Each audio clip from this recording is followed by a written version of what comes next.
All right. Good to go. Yep. I'll call to order the Stokes-Rome Memorial Hospital, Inc. Board of Trustees meeting for September 7th, 2021 at 2 p.m.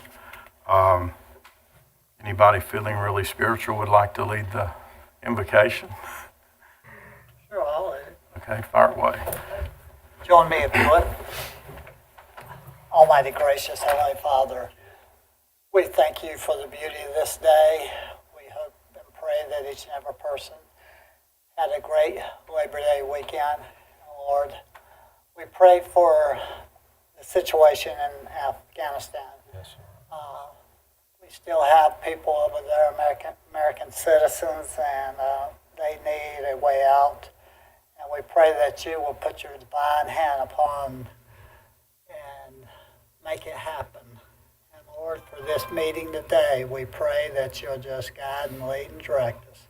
All these things we ask in the precious name. Amen. Amen. Please join in the pledge. Pledge allegiance to the flag of the United States of America and to the republic for which it stands, one nation, under God, indivisible, with liberty and justice for all.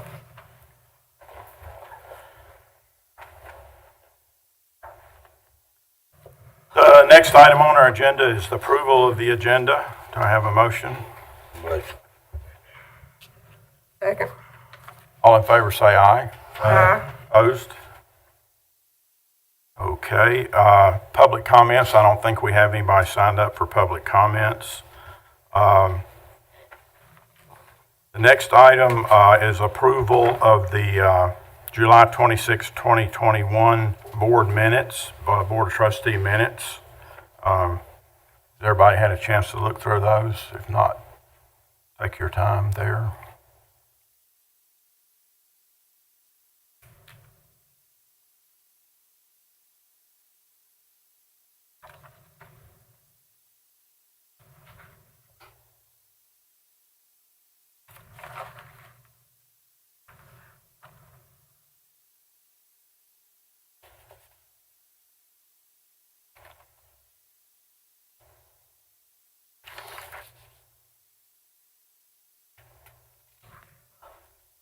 Were you here?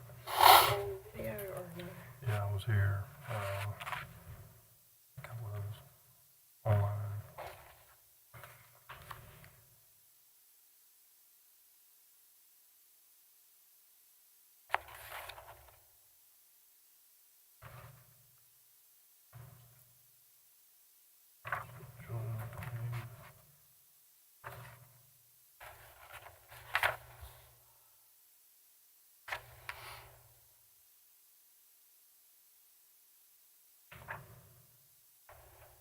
One of them you were, but I can't remember if you were on both of them or not.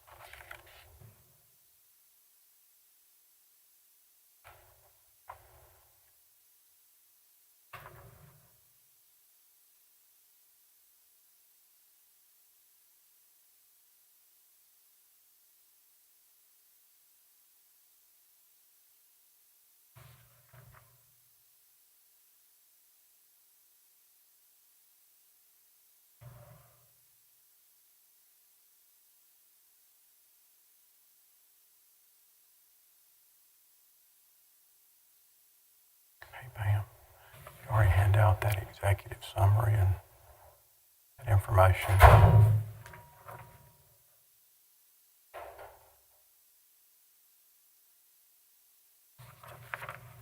There's an executive summary attached to this. Is that what you're talking about? Yeah. Yeah, I thought you had it. I just want to double check.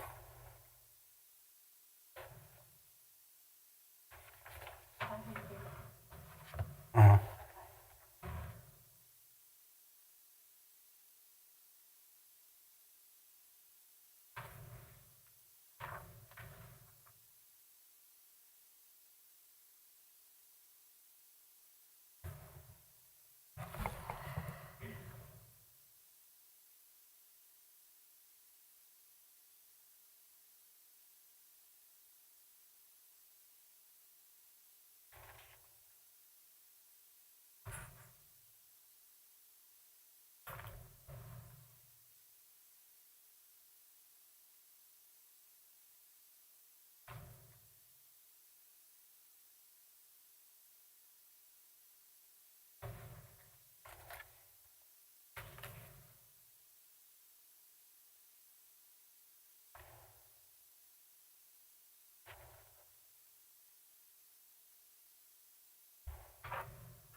Mr. Chairman, it seemed at the last meeting I was absent, but I believe I was Skyped in on that meeting. On the July 28th one? Okay, we'll fix that. As soon as we approve this first one.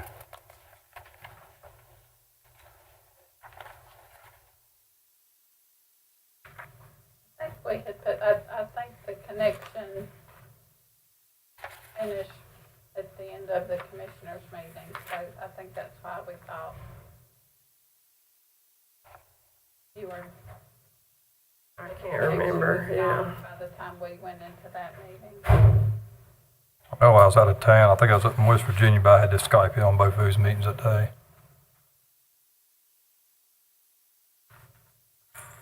Remember. Second one was only a couple of minutes, wasn't it? Yeah, I don't remember if we got you back in time for that or not, but you were for the commissioners meeting that day. Yeah. For sure.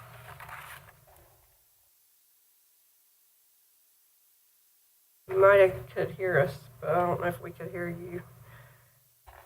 Because you were saying you had to pull off or something. Yeah, to get out of the road.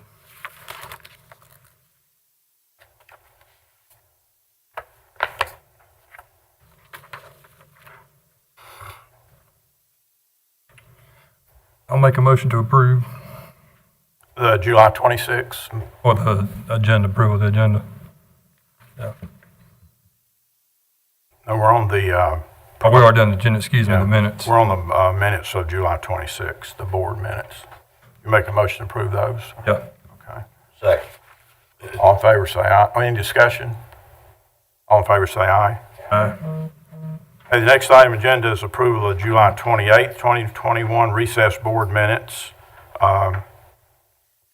If you looked at those, or if not, look at those, and we'll do those.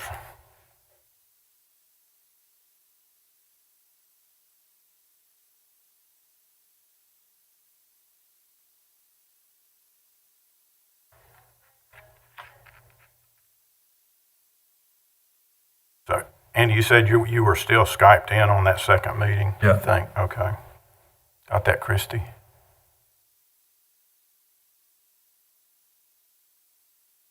Did you hear me? I hear you. Okay.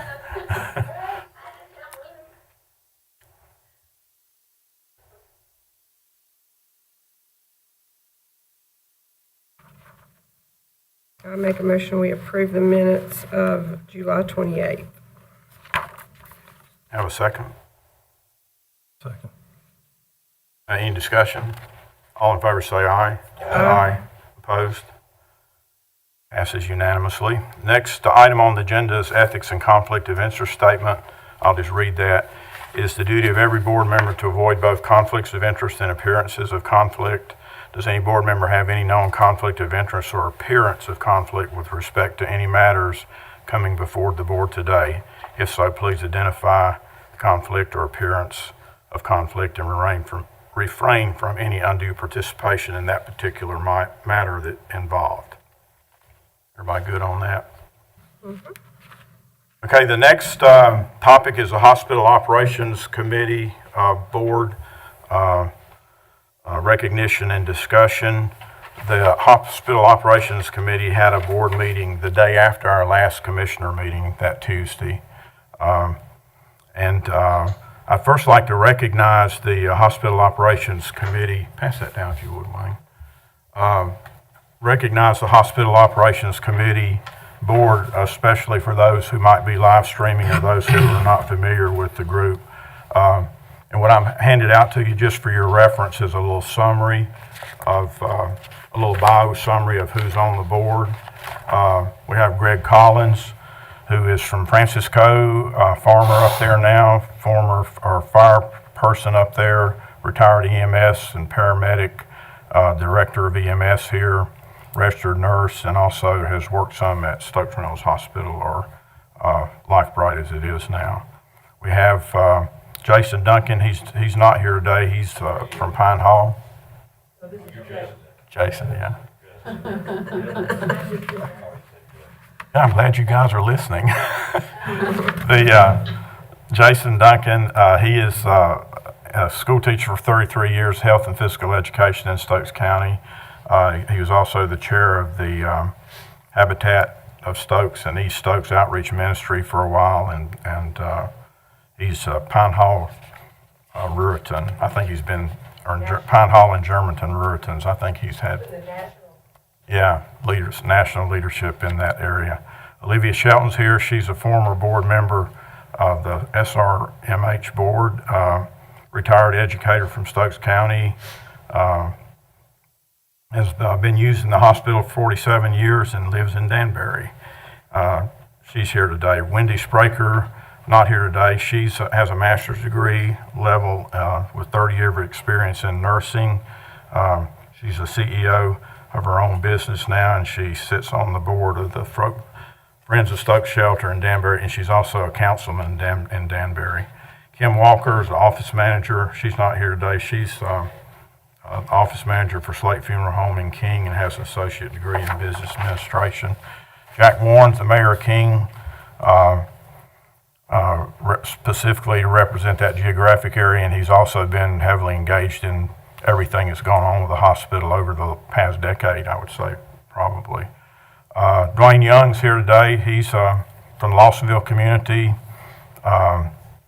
He was a manager with Guilford County EMS for 20 years, has a Bachelor of Science in EMS, a paramedic administrative officer,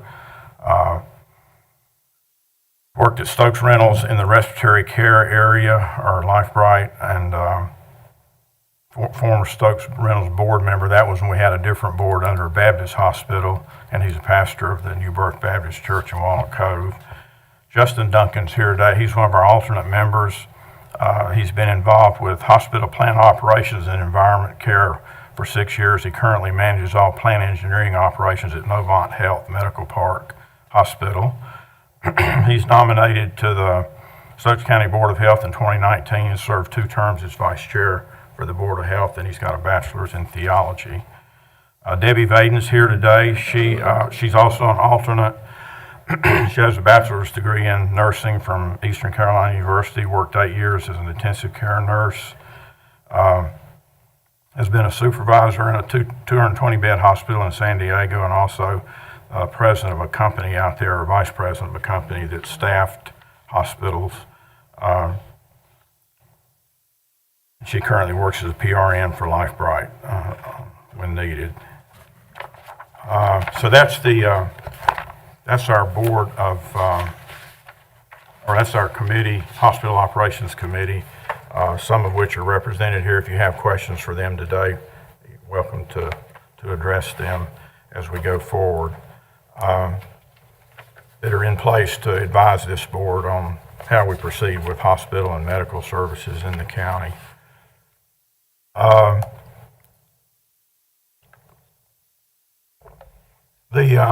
Excuse me, I got a little hoarse today. The next part of this agenda item is a report on the Hospital Operations Committee that met that Tuesday following the commissioner meeting. Before I go through that, I'll jump down. There's a bullet in the bottom of this sub-bullet that basically, if you'd be thinking, what we're looking for is direction from the Board of Trustees to the Hospital Operations Committee regarding information that the Board of Trustees would like to get, and the format for that, how often we meet and how often you need updates and that sort of thing. And what I did, you've got an executive summary. What I did is I just wrote this up to kind of facilitate the discussion. If there's anything not on here that you want to discuss, we can certainly discuss that today too. But what I'll do is I'll read through it right quick for the, while you review it, I'll read through it right quick for the folks that might be live streaming. And it just gives basically a summary of 4 or 5 areas that we talked about that I think is what the Board of Trustees wanted us to talk about at that last Hospital Operations Committee meeting. And then if the board wants to do it, we'll just go through each of these topics one at a time and get everybody's comments or thoughts on them. So I'll read this right quick. It won't take but a minute or two. This is an executive summary of the last Hospital Operations Committee discussions on operational matters related to the hospital. This summary is to provide the Board of Trustees an overview of Hospital Operation Committee thoughts on the path forward for the hospital and its satellite facilities in King and Pine Hall. Listed below are topics discussed by the Hospital Operations Committee, which can be used to facilitate today's discussion by the Board of Trustees. First one's execution of the hospital lease. I'm going to call it the HOC instead of saying it each time, the Hospital Operations Committee. The HOC discussed the third amendment to the lease, which extends the lease with LifeBright for 5 years. All parties to the lease are obligated to execute the lease in good faith, and LifeBright is entitled to lack of interference in accordance with the quiet enjoyment language included in the lease. The second area is contingency plans. The HOC discussed the need for additional contingency planning with LifeBright on matters such as the Blue Cross Blue Shield litigation and the federal charges against the LifeBright CEO. LifeBright has already initiated this process by submitting a letter to the Board of Trustees from LifeBright Counsel that could serve as sort of a seed document for more detailed contingency planning, which I think we need to do. The third one is survey hospital operator community. The Board of Trustees expressed a desire to survey the hospital operator community to get an update on the interest and availability of qualified operators who might be interested in managing Stokes County's hospital facilities should LifeBright for some reason depart. Teaming opportunities could also be discussed with larger facilities. There has been recent discussion by the Board of Trustees on using information gathering instruments such as the Request for Information, an RFI. However, the HOC consensus is that it would probably make more sense to conduct individual one-on-one discussions with potential operators to protect their private information that they would likely not submit in an openly in an RFI type document. Meetings of this nature are standard business practice for fact-finding purposes as government entities evaluate the need to compete or recompete contracted functions being performed by the body. A similar situation is the practice of competing audit firms for the county every few years to compare prices and possibly select new set of eyes to conduct our annual audits. The next topic area was roles, mission, and empowerment of the Hospital Operations Committee. The HOC expressed a clarification of the expectations of the Board of Trustees for this committee.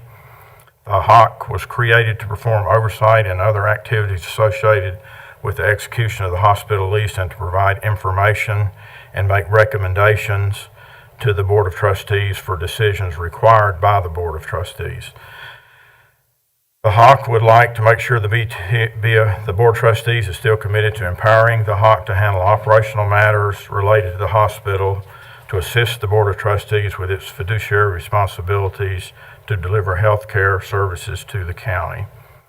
And then the next one, facility upgrades in Danbury and King. The Hospital Operations Committee considers the top priority of the committee to be the facility upgrades needed to keep the hospital and its satellite facilities open. As revealed in the recent facility assessment, the clock is ticking on the hospital building in Danbury. This is a completely separate issue from the daily hospital operations and which company is leasing the hospital. If the facility issues are not addressed in a timely manner, who operates the hospital will quickly become a moot issue. The next item is the Pine Hall X-ray. I had a conversation with Mr. Ron Petrie recently after the lease was signed, and he is still interested in funding an X-ray machine for the Pine Hall facility. It's not a guarantee that he'll do that, but if he thinks he has the funds available to do that if a reasonable cost. So he asked that Pam Tillman do some research and find out what the cost of such a machine would be. And if we do that, it would be a permanent fixture in the facility out there. We've already got the room built for it. The last one we discussed is a town hall presentation. The Hospital Operations Committee has a final draft of a town hall presentation to survey citizen interest and feedback on services they would like to see continued and offered by the hospital. HOC would also recommend an outside consultant such as Stroudwater to provide third-party independent advice to both the Hospital Operations Committee and the Board of Trustees on how we should proceed on all matters related to hospital operations and the path forward for the upgrade of Stokes County's hospital facilities. This advice should include an assessment of the various funding approaches that are available for this type of effort. And we've got a later agenda item to talk about the funding stuff, but we can talk about that earlier if you guys want to. So that basically is just a summary of kind of what our discussion was in that Hospital Operations Committee meeting. So I would just open the floor, and if you want to go through them one by one and see what comments, questions that you guys have. That satisfactory to do it that way? All right, the first one is execution of the hospital lease. And kind of remember, we're just looking kind of for feedback to the Hospital Operations Committee as you evaluate and talk about these various issues based on the discussion that we had at the meeting.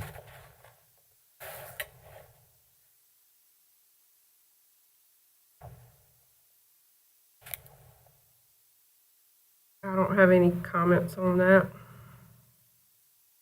particular item. Okay. I don't know if anybody else does.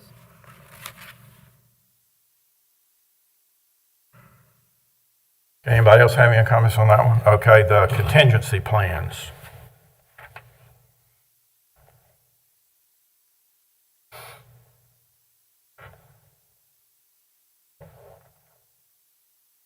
I just think that we need to make sure that that's being followed through with as far as making sure everything that would need to be in place is there should the need arise for the county to ever have to take over the operation again.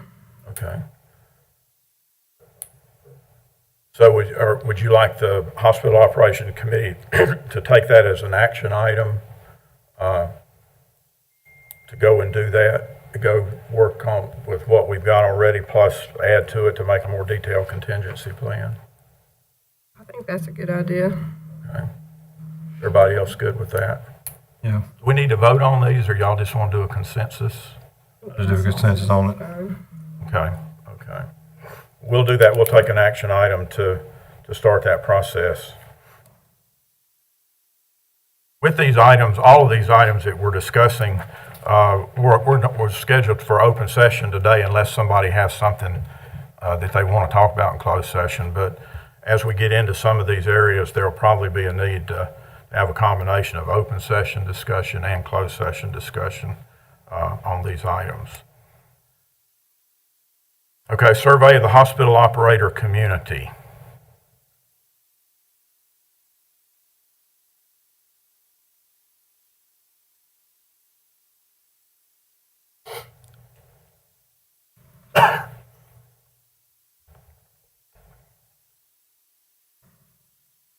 Are we talking about doing this instead of an RFI, or are we still going to do a formal RFI, or?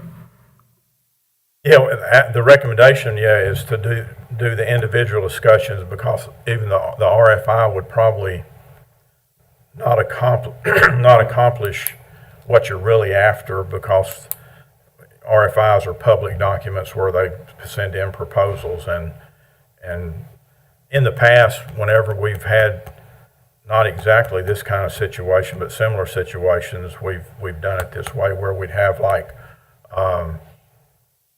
maybe two commissioners go along with whoever else the board wants to, and go have individual discussion with various hospital groups, so you could have so they could discuss things that they would not, that you need to know, but they would probably not put in an RFI.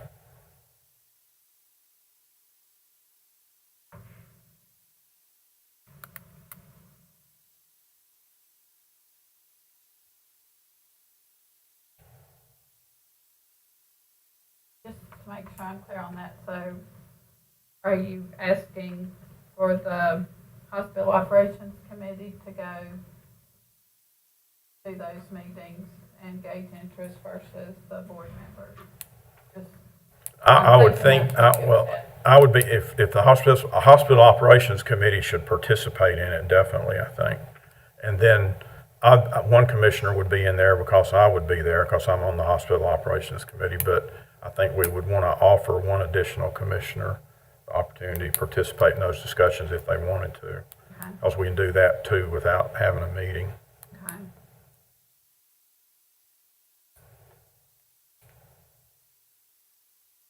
So what kind of information are you saying that they wouldn't provide in a RFI? I mean, I don't understand, because I don't understand the nature of this, so I guess, so you're saying they're going to be more open to discussing it in private than they would be to send an RFI? They'll Yeah, give you because more I think information? one operator would not want to be sharing what their strategic thinking is with the other operator in a public forum. And I think, if I remember correctly, when we did it before, we had to do non-disclosure agreements too with whoever you talk to. You have to do a non-disclosure agreement that you wouldn't go out and pass that information to anybody else. But to really find out what they're thinking and what the realistic chances are that they're going to be interested in doing something with us, I'm pretty well satisfied that that's the only way you could really get what you're looking for. I think you might get Then set it up. Let's do it. okay. That's why Sooner the we better. did it before. Myself and Leon Inman. That time I was county manager. We didn't have a hospital operations committee, and so Leon and I participated in that. I think you did too, didn't you, Pam? So.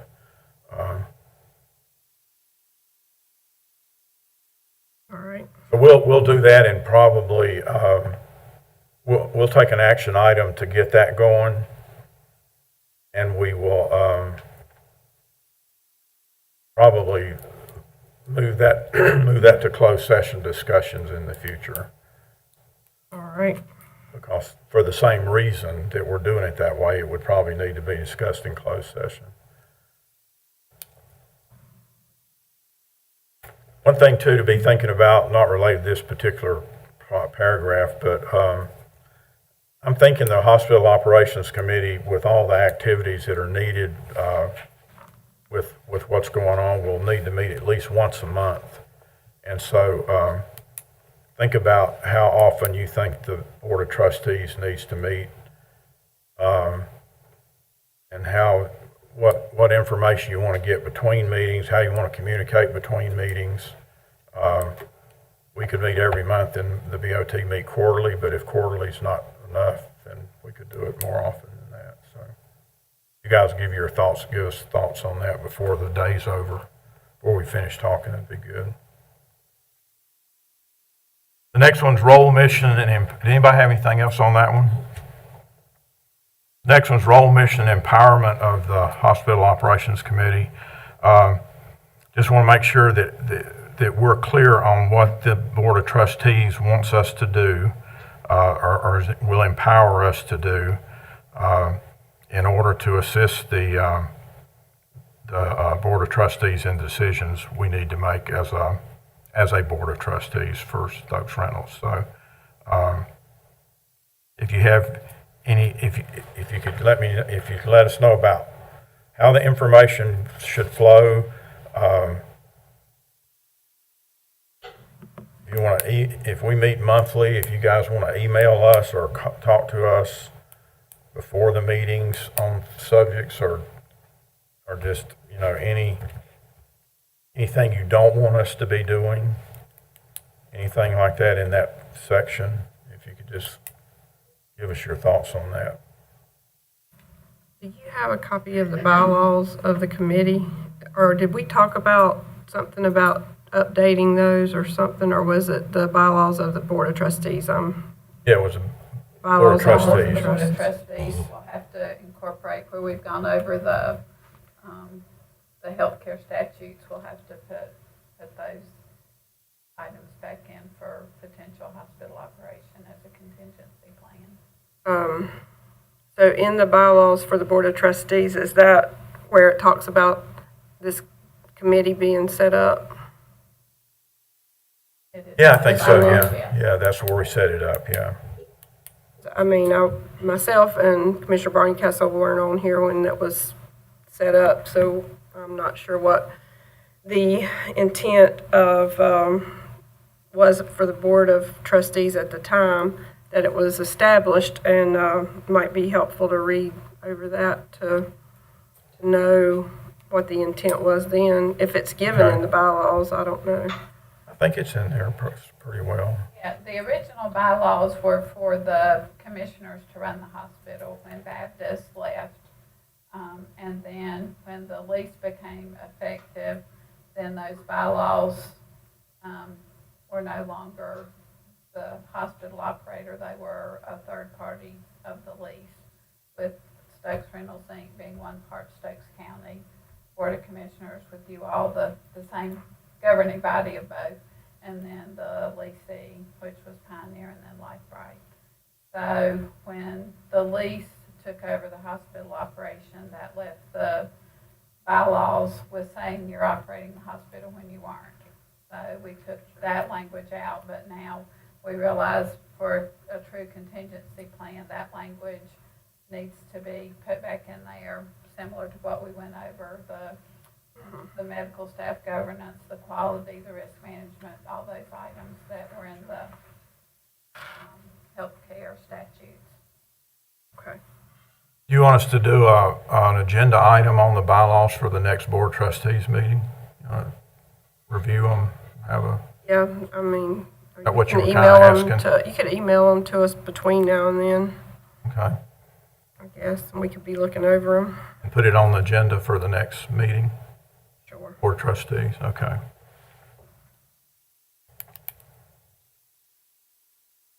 Guys have any Whatever other? the changes are that Pam is saying needs to be put back in, we can go back over them then at the next meeting. Does anybody have any other comments, questions about this section? I just have a question. I know you said for them to consider, would you like to consider doing a standing spot maybe before or after your board of, or your Stokes County Commissioner meetings, so that if there is business to bring, it would not be the public notice clause having to be invoked and publish extra meetings, that we could perhaps bring anything. I think that at we least need. once a month, it would probably be helpful to have a standing. So would that be preferred, like your evening meeting, if we don't have any business that's pertinent to bring?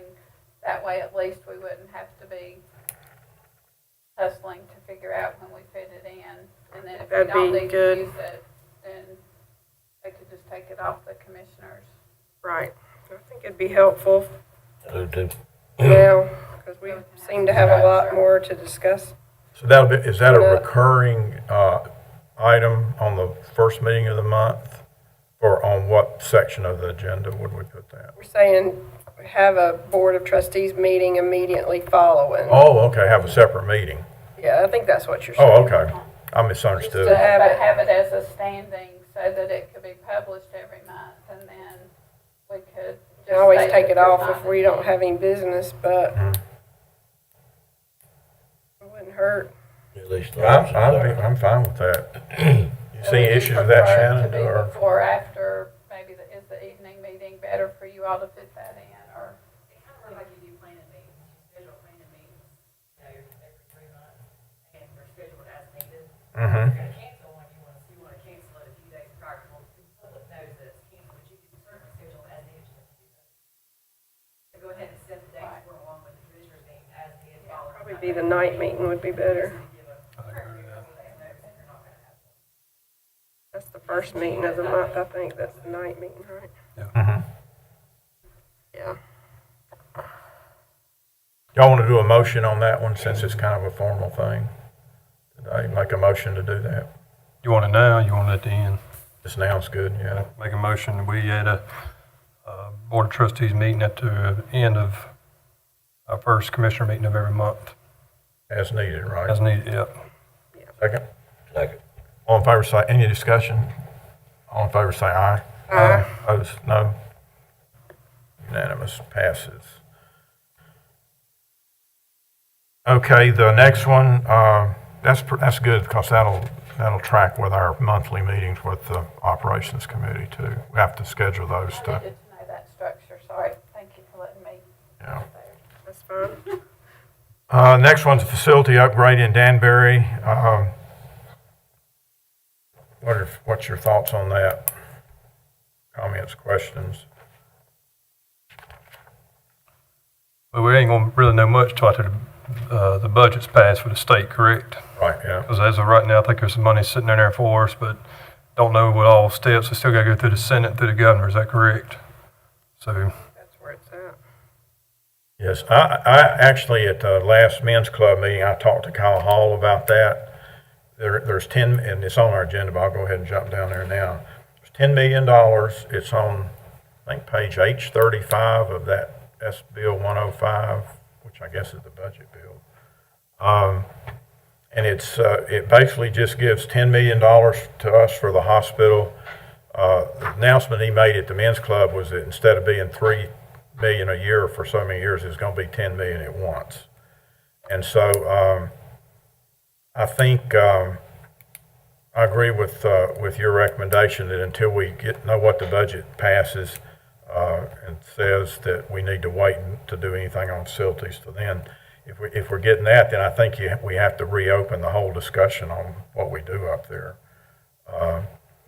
And that's, I think, all the operations committee and everybody feels strongly, we really need to get the Office of Rural Health and their consultant or some other consultant involved in that may have some experience with this kind of thing in the past that could help us, give us a objective third-party outside opinion on how we address that money. I asked Kyle, he said there were no restrictions on it. Comes to the county, this group here decides what's done with it. And I asked him if it could be leveraged to get additional money. He said, as far as he knows, it can, because it doesn't have anything that says it can't. So I think we're really in a place where we need some independent expert advice. And I would also recommend that further down the road, when we figure out what we're doing, that whether it's required or not, we still get the LGC to approve it. Normally, LGC is just, they just get involved, are required to be involved when you're borrowing money, but in the situation where we may not be, I would still like to have them endorse what we do just for the security of transactions or whatever that we make. So we can talk about that later when we get further down the road. So. You guys have any other particular thoughts on upgrading the facility before we figure out what the budget's going to look like on that? Yeah, I think we're just in a holding pattern until we see what happens with the state budget. Yeah. And then go from there. But I do agree that an outside assessment is probably needed. Somebody that, it's their line of work, it's what they do, it's their profession, that can look at it from an outside view and give us their opinion would be helpful. I agree with you. Do you want us the Hospital Operations Committee to take an action item to check and see if Stroud Water could help us with that? They are on contract, I think, with the Office of Rural Health, right, Pam? And so we may get them without having to pay so much, but we could look. I think it would be beneficial to see about that, see if they're able to do that and how much, it would cost, or if it could be done just as part of their work. Maybe it wouldn't cost anything, I don't know. Yeah, it may not. They may not. It don't hurt to ask. Yeah, well, they, along with the Office of Rural Health, are our biggest advocates for rural hospitals. So we'll start there, and the next time we meet, give you some specific feedback on how we might approach that. Any other comments on that part of it? The Pine Hall X-ray thing, anybody have any questions or comments about that? I feel like there's a good probability that Mr. Petrie will come through for us if it's not unusually expensive to put that in out there.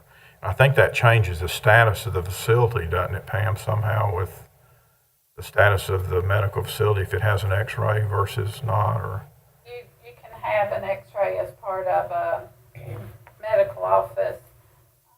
The contingency we had talked about out there was whether we could extend it as an urgent care if it had X-ray, but we could at least offer services, offer X-rays there as part of the office visit then. Okay. Okay, and the last area is the town hall presentation. We've got a final draft of a town hall presentation that basically, before these other things came up, this was what we were working on, to go out to the communities, to probably at least 4 or 5 presentations to all the geographic areas in the community, to just, I guess, as an informal survey on their thoughts on the hospital and the medical services in the county, and what they would like to see, how they would prioritize services if we had to downsize, for example.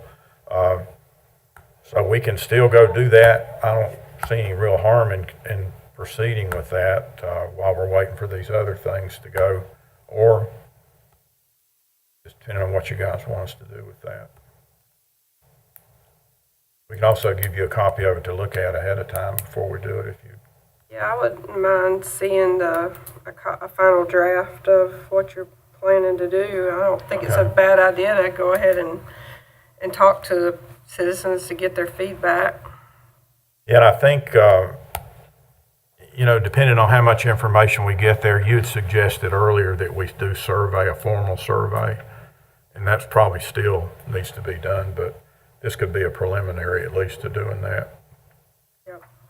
Why don't we, what we'll do is take an action to mail you the draft presentation, mail the board that, and we'll discuss it at the next time we get to the next board trustees meeting, which will be the first of next month, right? We don't need to have one this month since we've had this, so. Right. I would say starting in October, Starting in October, okay. as we had this one. And we'll convene, work on these other things prior to that meeting, so.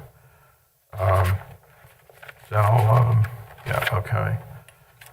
Okay, so under Hospital Operations Committee, Board recognition and discussion, is there any other comments or feedback that you would like to provide before we go to the funding thing? Rick, I'm sorry, Commissioner Morris. Rick's fine. We go back just briefly. I just want to sort of know what kind of time frame the Hospital Operations Committee be working on the 2 items that we addressed that I think y'all said y'all would consider action items, which was the survey hospital operator community and the contingency plans. With you and the HOC's recommendation of one-on-one discussions with operators instead of the RFI gathering, we're gathering that is a preferable manner of handling that. What are you, can you sort of give us a timeline of when you would begin looking at that? Yeah, I think what we'll do is we'll look at it immediately. We'll have a Hospital Operations Committee meeting before the board meeting we have in October, before that new Board of Trustees meeting. And we'll have update information for you on both areas by that time, a month from now. And we'll discuss it in either open or closed session, depending on what the nature of the information is that we need to provide. Okay, thank you.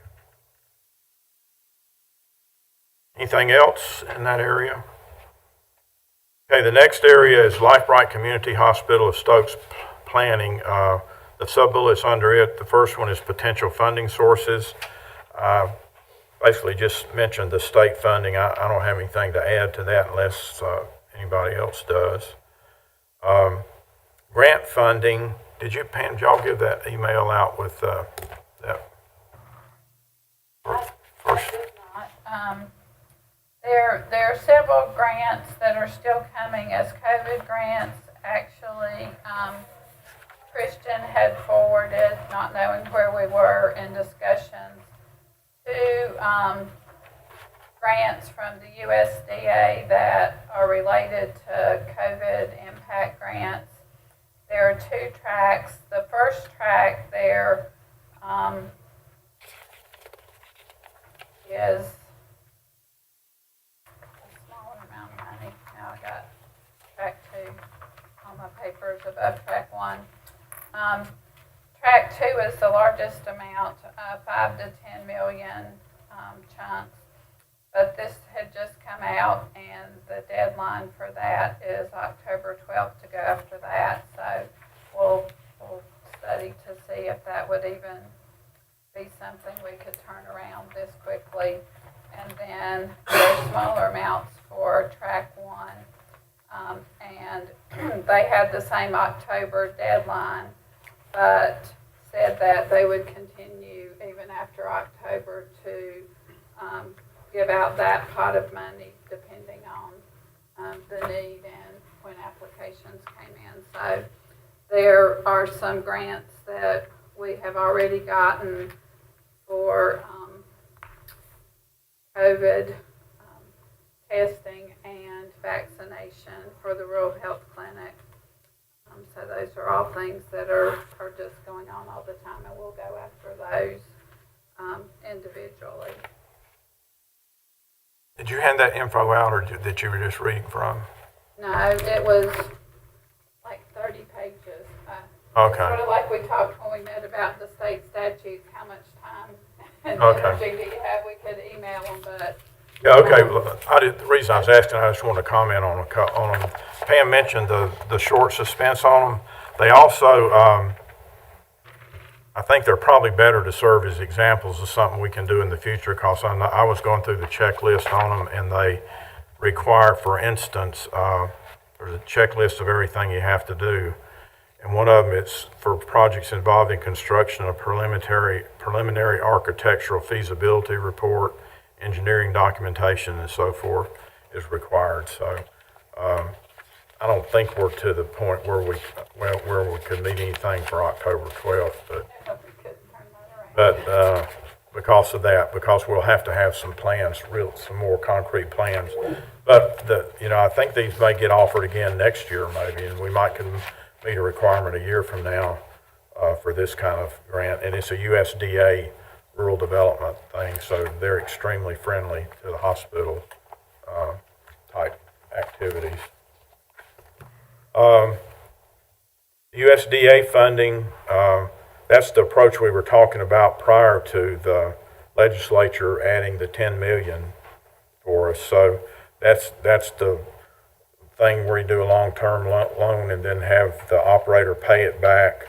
We did all these, I think to be really acceptable here, all these USDA things have to have a mechanism for paying back the money without the taxpayers doing it, because first of all, because you can do that, but secondly, it makes it a lot easier to sell. And for instance, on the jail expansion, we use USDA loan there, but we were able to justify the payback based on the revenue it would produce. So if anything we do with USDA in conjunction with the 10 million we get or whatever, still needs to, I think, have that requirement that the taxpayer doesn't have to pay the loan back.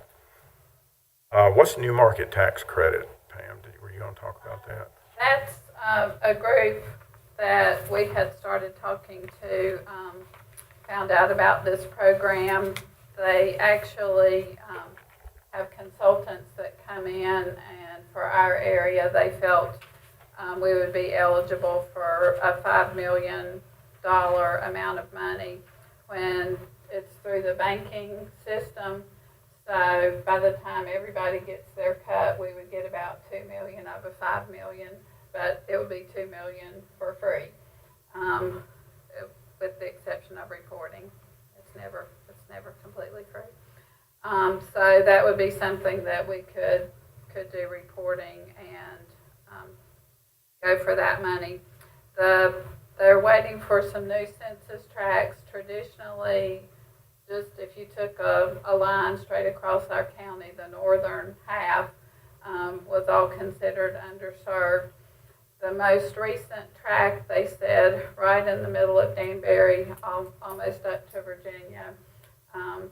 Somebody's making more money in this area, so it wasn't considered still that underserved, but they still felt like the population we serve would qualify. So still having some information pulled together to see if we can still qualify for that. And that is an annual repeating, I think in September is the deadline, so we could work on getting the information together for next September's pot of money.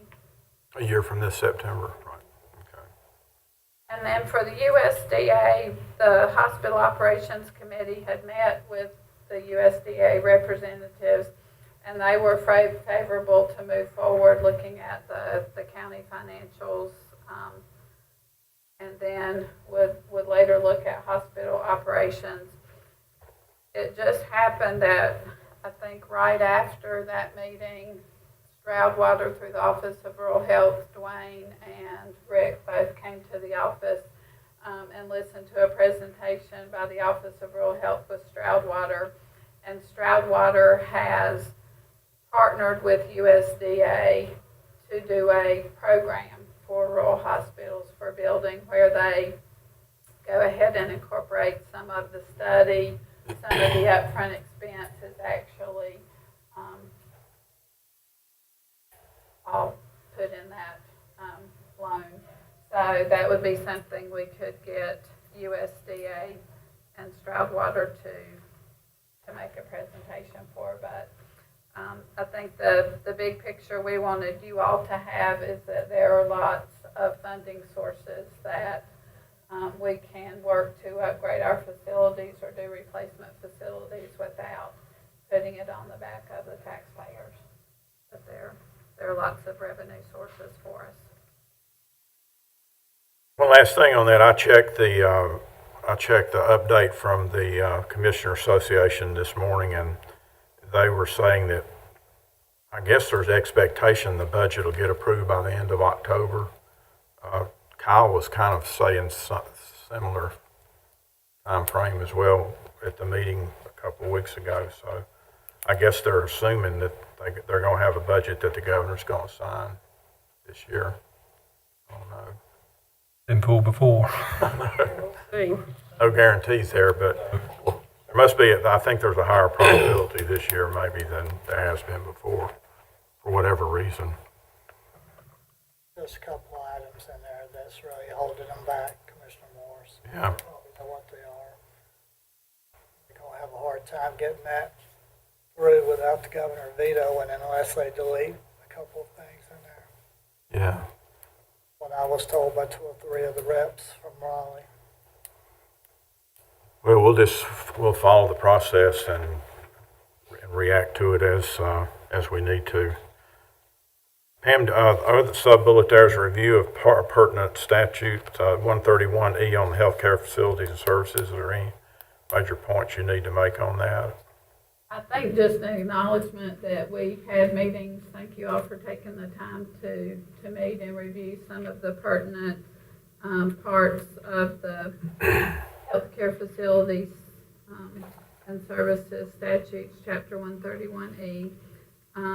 That does include all types of healthcare, so you all were provided with everything that was pertinent. We left out the pages for EMS, home health, hospice, those types of services, although that is all in the chapter. So any actions that we will be taking, this will be our reference book that we will go back to double check ourselves and make sure that we're complying with state statutes as we move forward with any of our work. Okay, and the last agenda item for today is the quarterly update that's required from LifeBright by the lease, and Pam is going to give you the quarterly update. I went back, I'll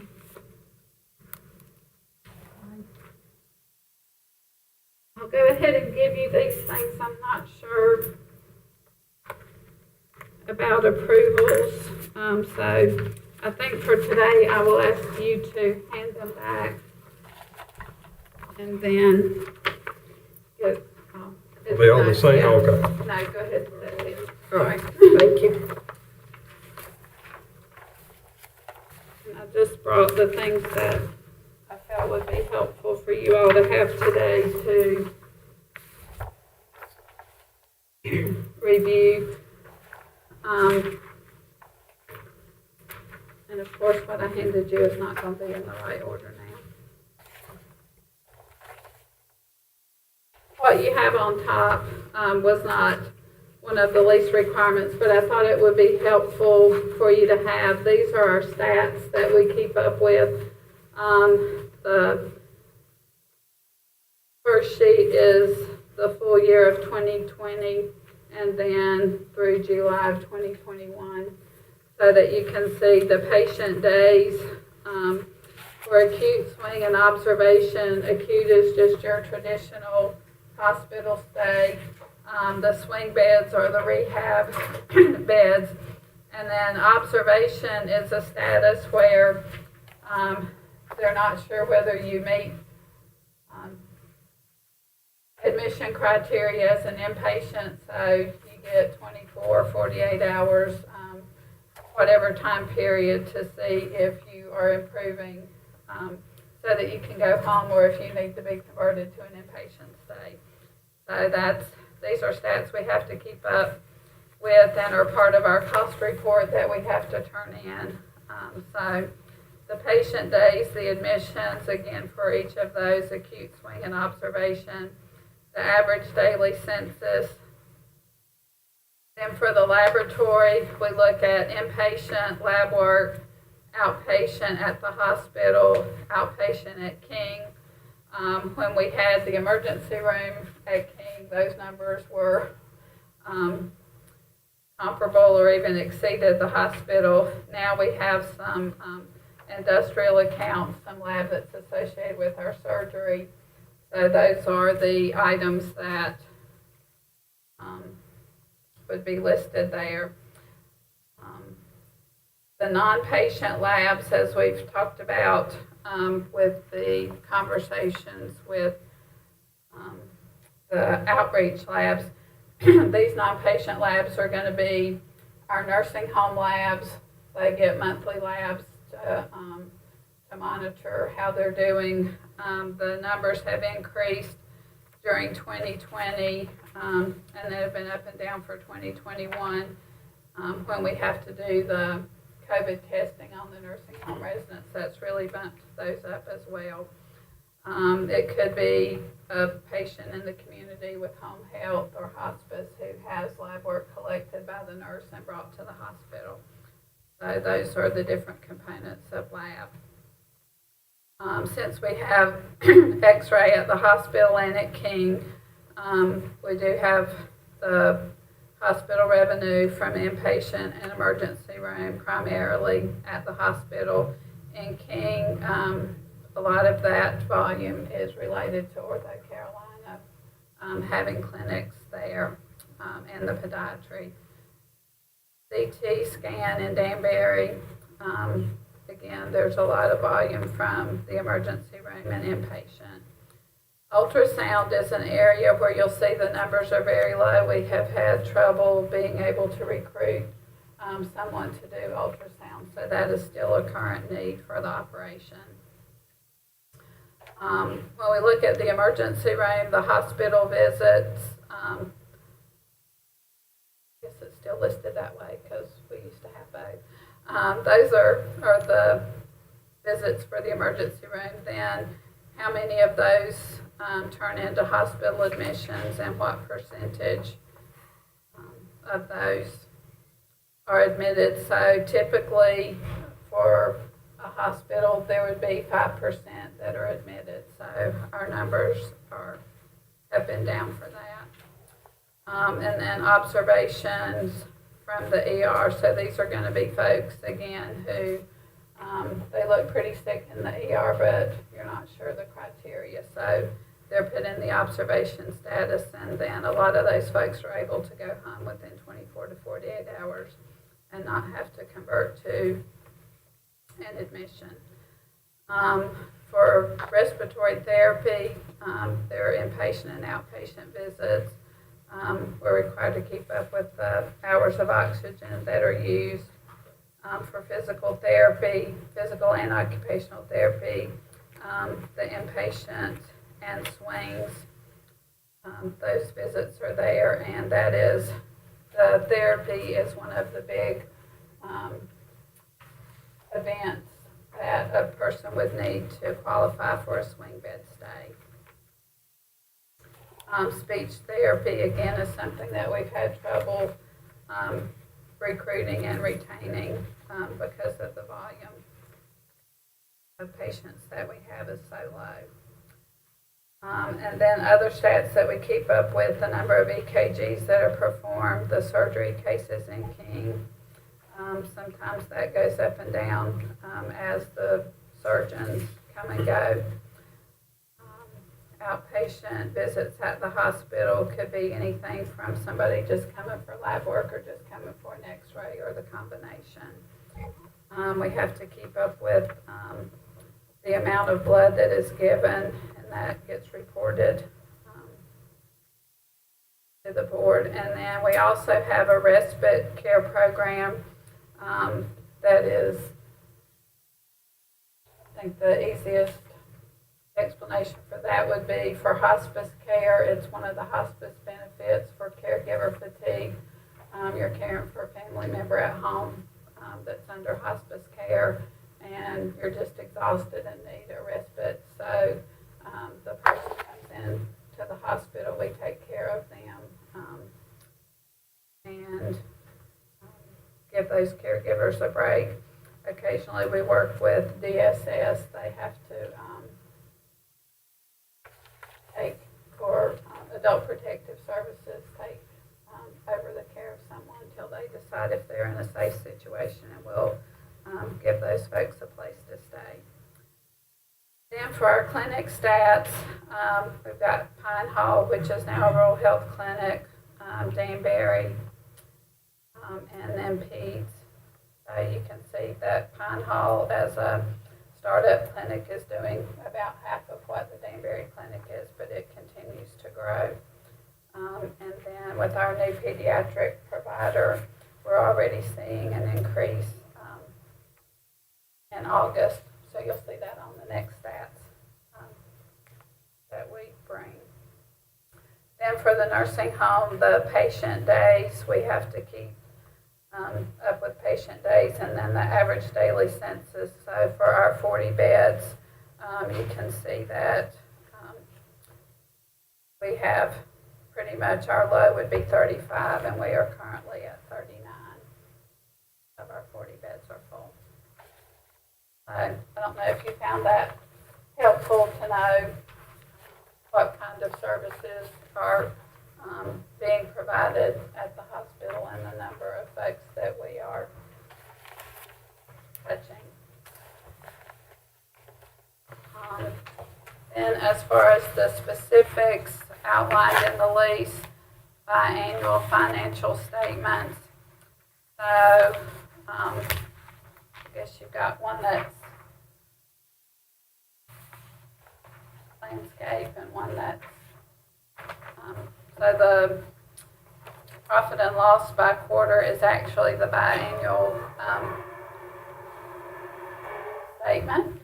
Not quite sure what that was.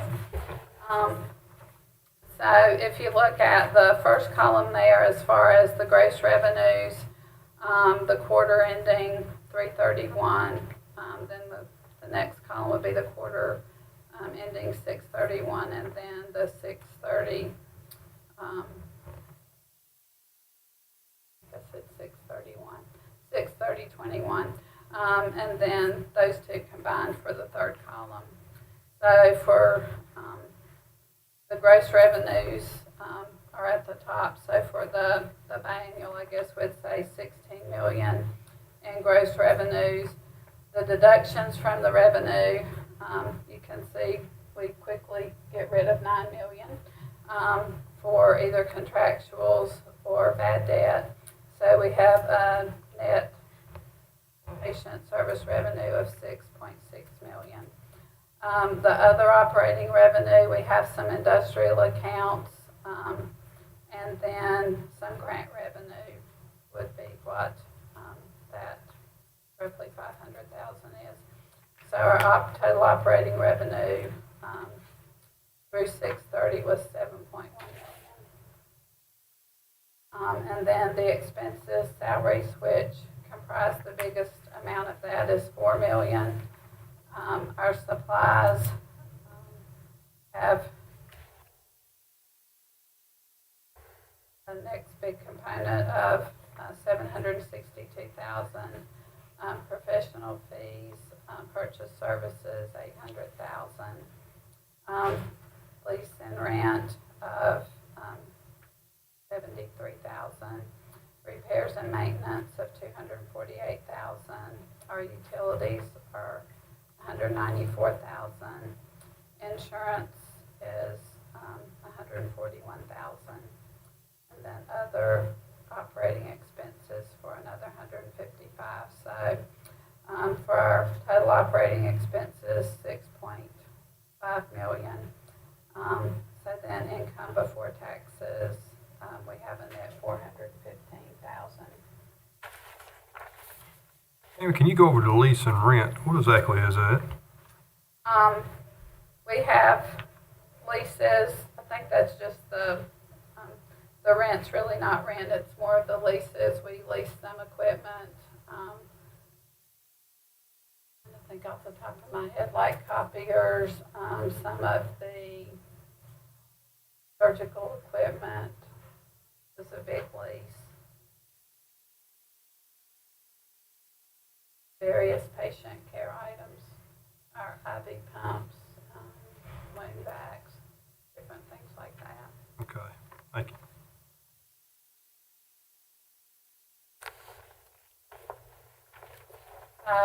Since we've not gone over details like this in a good file, if there are any items that you would like to have more detail as we go over them, or if you would like for me to go over them with Julia, see if she has any questions, then we can do that. And then it's pretty much the same setup for the income statement that shows the actual month to date. That was one of the lease provisions. Financial report, including performance versus budget. So if you look at that landscape, it does show the actuals and then the budget and the variance, either positive or negative, in amount, and then the percent of variance. And then it compares it to the prior year actual.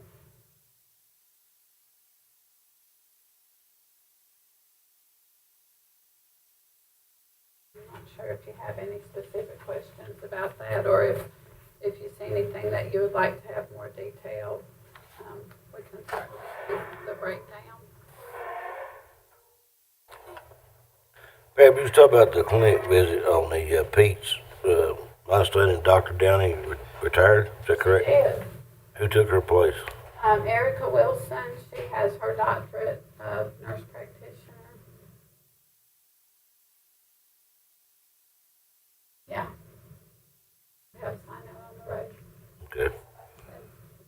My wife asked me that question. Uh-huh. It's for my grandson, Dr. Downey. Uh-huh. Yeah, we're excited to have her. I think she's going to do a good job for us. It's a sign out in the front yard there. Uh-huh. Coming by, I saw that.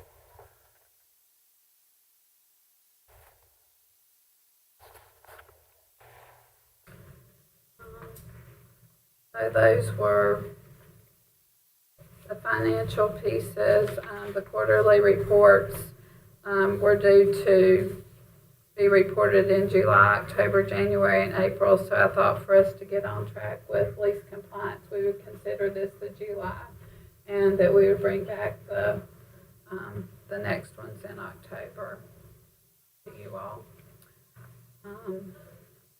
As far as other items to report on, expansions of services, or expansion of services, Steve's is not really an expansion, but reporting anything that are changing that will try to have sort of an executive summary for you as far as items that are going on.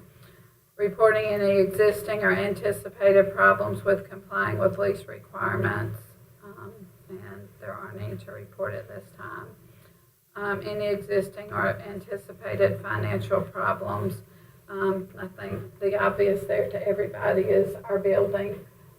We are still working with the insurance company on a claim for the roof and have provided them some additional information. So that is still an ongoing item that we're working on. And then just any day with old copper pipes and old HVAC. We are just hoping and praying it all holds together on a daily basis. Currently, we don't have any planned expansion of services. That is another item. There is one additional item as far as maintenance of sufficient working capital and reserves. And it was not clear to me, the wording, whether that was supposed to be an account that was kept by LifeBright, or I know that we have a hospital account that is managed by Julia, so I'll get with her and provide you more details on that at the next report. Other items just to let you know about, because we are highly regulated and have our accreditation surveys, we have in the month of July completed our DMV survey, which is our hospital accreditation survey, as well as our nursing home, health, and life safety surveys, and have completed our plans of correction. It is very rare that you have a perfect survey. There's always going to be things with buildings or with policies and procedures that we need to improve on. So we're glad to have those milestones behind us for one more year. Then the cost report is a strange animal that we live by. We do have to file an annual cost report. It is very specific for cost centers, and we have to provide a lot of information to Medicare and then also to North Carolina Medicaid. The follow-up to that for North Carolina Medicaid is that they have Myers and Salford do Medicaid cost report audits. So within the pandemic and the last 6 months, we have had cost report audits for 2017, 2018, and next week we will finish 2019 Medicaid cost report audit, and all those have been satisfactorily completed. The lease does call for audited financials, and LifeBright is finishing the audited financials for 2019 now, and 2020 should follow shortly after that. So at whatever time that completed audit is available, I'll provide that. So do you have any questions or any additional information you would like to be part of the report so that we can stay on track?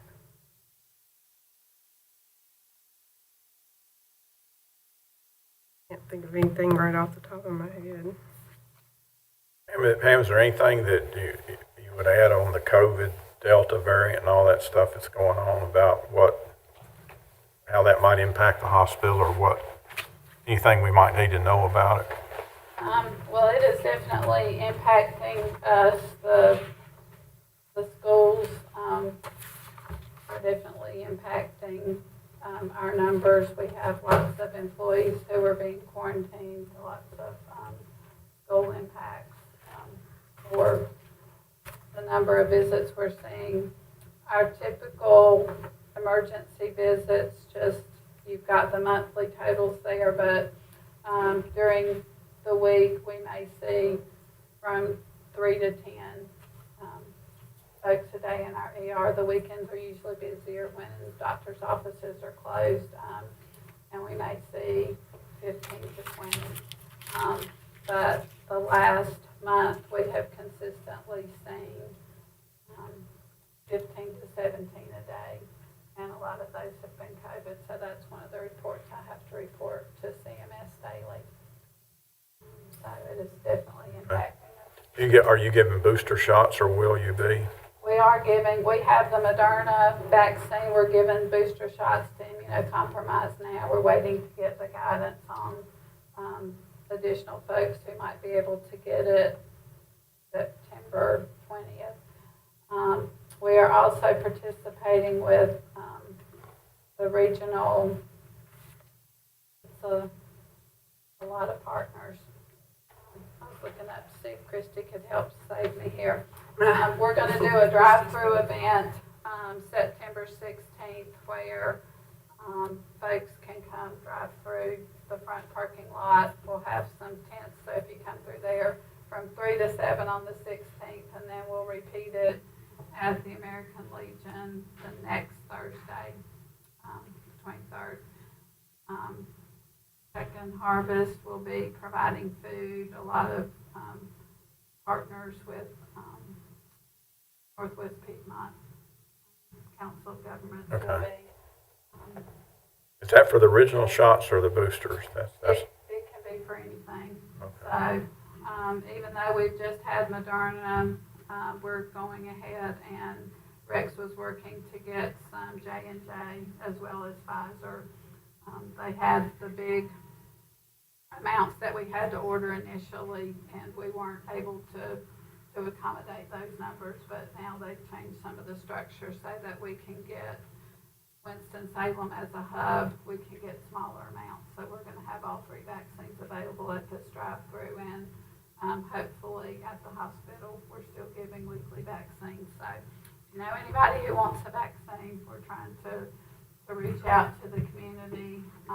Also, we'll be offering with the rural health clinic grant. Since we have the 2 rural health clinics, we got a total of $100,000 that we can partner to go take vaccines to homes and provide some other events like this, trying to reach out to the migrant communities which have not been vaccinated. So if you know of any underserved areas in the community, any of you, let us know, and we will share the flyer and try to get people vaccinated. Do y'all do the antibody test there? Antibody test? Yeah. Yeah, we send it off. That would be something we would send off to LabCorp. We have started giving the monoclonal antibodies. Okay. We're able to give those now on an outpatient basis. Pam, if y'all have somebody come in that's got COVID, can y'all admit them and treat them? Could they be quarantined off separate from everybody like the other hospitals? We have negative pressure rooms. We have 2 designated negative pressure rooms, and then we have 3 other rooms that we have made negative pressure with portable units. Okay.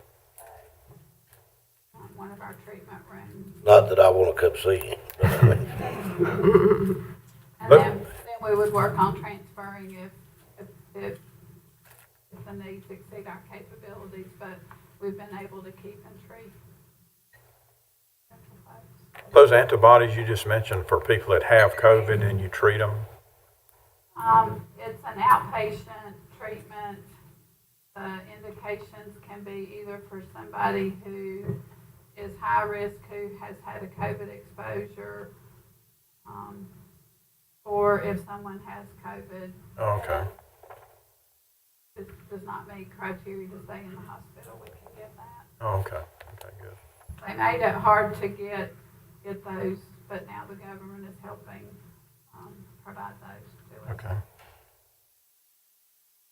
Any of you guys have any further questions or comments on the quarterly report for Pam? Just appreciate having the opportunity to look over it. You need that back, did you say, Pam, or not? Yeah, I'm not sure. Be on the safe side, you need them Yeah. back? Okay. I'll make sure, I guess with Tyne Tobin, if it could be. Send it out. Okay. There's mine.